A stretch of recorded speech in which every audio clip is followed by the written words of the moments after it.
Haleluya, wana wa Mungu.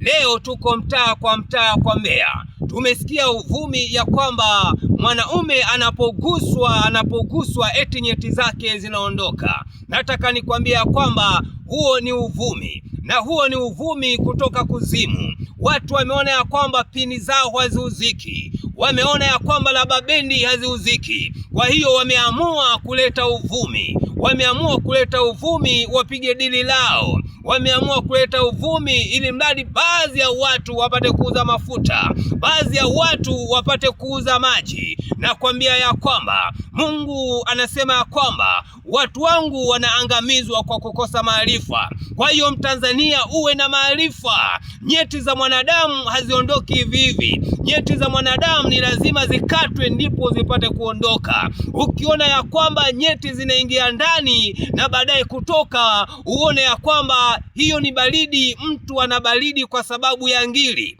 Maana mwanaume anapokuwa na ngiri wakati wa baridi, nyeti zake husinyaa.